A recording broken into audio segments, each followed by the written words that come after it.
I used to love camping. Used to?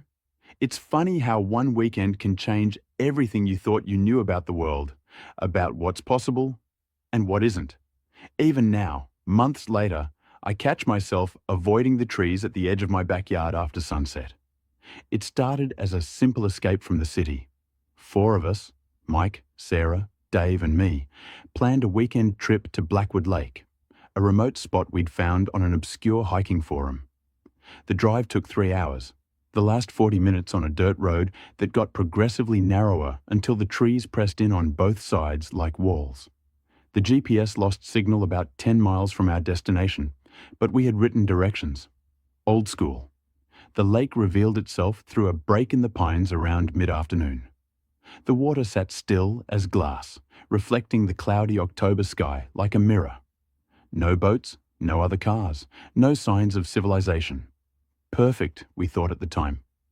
The kind of peaceful isolation we'd been craving after months of deadline pressures and endless Zoom meetings. We set up our tents in a small clearing about 50 feet from the shoreline. The ground was soft with years of fallen pine needles, and the air carried that clean, sharp scent that only exists deep in old forests. Mike got the fire going while Sarah and I collected firewood, and Dave set up our bear bag in a tall oak about 100 yards from camp. Everything felt right, normal, safe. That first evening stands out in my memory now, tinted with a strange nostalgia. We sat around the fire, passing around beers and swapping stories about college days, work disasters, relationship dramas. The flames cast dancing shadows against the surrounding trees, and occasionally an owl would call from somewhere in the darkness. We should have noticed how the normal forest sounds, the crickets, the rustling of small animals, gradually died away as the night wore on. I woke sometime after midnight. The fire had burned down to embers, and the moon cast everything in a pale, colorless light. At first, I thought it was the cold that had woken me.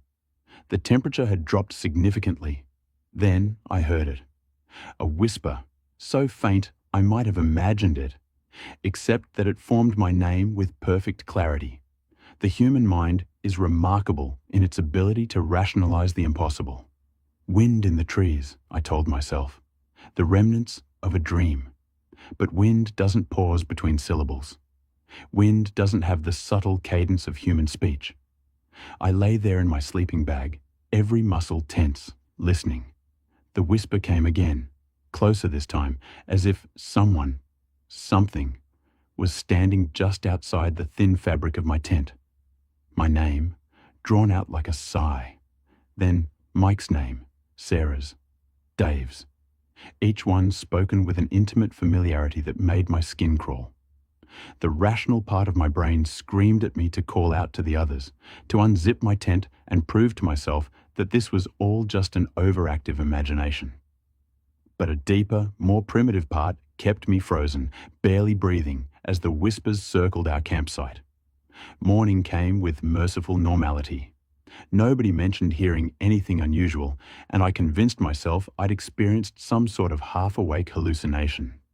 We spent the day hiking, taking photos of the lake and gathering more firewood. The forest looked different in daylight, less threatening, more like the peaceful retreat we'd planned for. But as sunset approached, I noticed how quickly the shadows lengthened, how the trees seemed to lean inward over our camp. The others must have felt it too, because our conversation around the fire that night was more subdued, punctuated by long silences, where we all stared into the flames. The second night, the whispering started earlier. This time, I wasn't the only one who heard it. I could tell by the way Sarah's head snapped up, how Mike's hand tightened around his flashlight. But still, nobody spoke. Speaking would make it real. At exactly 3 a.m., I know because I'd been obsessively checking my phone, Dave's scream shattered the silence. It wasn't the kind of scream you'd expect from a grown man, a former college athlete who worked construction. It was primal, stripped of all dignity or restraint. We found him outside his tent, hyperventilating, his eyes wide and unfocused. When he could finally speak, his words came out in broken gasps. He'd woken to the sensation of fingers stroking his face through the tent fabric. Gentle, almost loving touches that traced his features as if memorizing them. We broke camp at first light, throwing our gear haphazardly into our packs. Nobody suggested staying for breakfast. As the others did a final sweep of the campsite, I stood at the edge of the clearing, trying to capture a photo that might explain the deep sense of wrongness that permeated the place.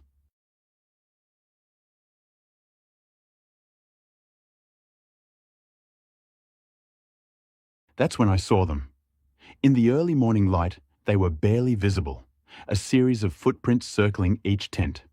They were smaller than any of ours, with an odd, uneven gait that suggested their maker walked with a peculiar rhythm. The prints led into the trees and disappeared. We never reported what happened. Who would we tell? What would we say? But I've spent countless hours since then researching the area, trying to find similar stories. Last week, I found an article from 1987 about 3 hikers who disappeared near Blackwood Lake. They were never found, but witnesses reported hearing what sounded like a woman's voice calling from the woods the night before they vanished. I don't camp anymore. Sometimes, on quiet nights when I'm alone, I think I hear whispers carried on the wind. And I wonder, did we really escape that weekend? Or did something follow us home, waiting for the perfect moment to finish what it started?